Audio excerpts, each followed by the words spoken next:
जानिलु गछ मो स्त्री रो डिमांड दामी काठरे गोटे पलंक हेबो तेबे जाई से शांति रे सोइबो। हेले भाई ए खरा दिनटा टिके जाऊ। खरा दिन हेस सूर्य ठारू ताती भारी अधिक रे। हाँ जे एभली समय पुणी काठ केउठु आनिबो? केउठु आनिबी कोन कि रे? तते आउ बारीपटे काई लगाइथिली कि? माने कोन कहउछ तुमे? मु बुझी पारुनी। तू आउ बेसी अबुझा हो ना। बहु आराम कलु एथर तोर समय आसी गला। भाई कोन मते काटी देबो? तते काटिबिनी त आउ मो स्त्री कोन मुंडे रे सोइबो? एथर रेडी हेइ जा मरिबाकू। हे मनीष भाई तुमे एमिति अमनीष कथा केमिति कहउछ? ए सुन निज औकात रे कथाबार्ता कर। तू गच्छ होई मनीष को परामर्श देबो?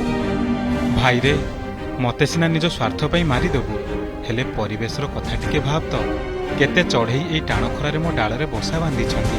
केते निरीह पशु मो छाई रे टिके आश्रय नै छंती। थरे कहिची निज जागा रे रही कथा कह। किए मल्ले गले मोर कोन अछि?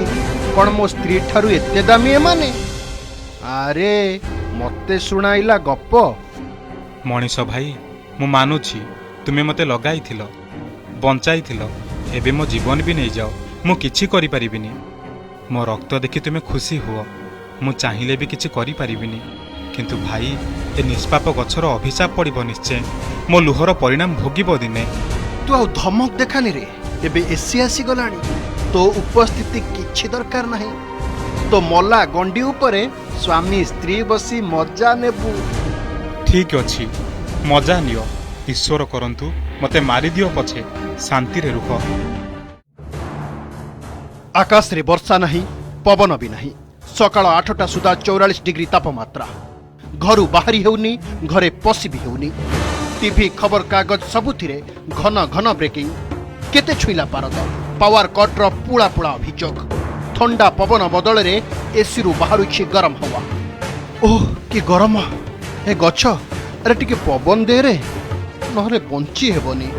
मो गंडीरु की पवन बाहरी जा भाई मो मला देहर पलंकरे बसी पड़िबो पवन बहिबो। अरे कौन एतिकी बेले राग सुझाइबार थिला? मोर तो कथा कहिबार औकात नहीं मु कि राग सुझाइबी? केवल मु नुहे जहा देखुची पशु पक्षी समस्ते कलबल। भाई मु भी सेदिन एमान को कथा कहूथिली हेले उपदेश देबाकू मु किए? मोर भूल होई जाइछि रे भूल होई जाइछि। तार फल मु निजे भोगुछि। एबे तो किछि बाट देखा। भाई बाट केवल गोटाए बंचिबाकू हेले वृक्ष लगाओ नहले तुम पिलापिली पिठीरे ऑक्सीजन सिलिंडर धरी स्कूल जिबे। खेत फाटी आँ करिवो खाइबाकू भी पाइबनी। बेल थाउ सावधान होई जाओ नहले पाउंस होई जिवो जे।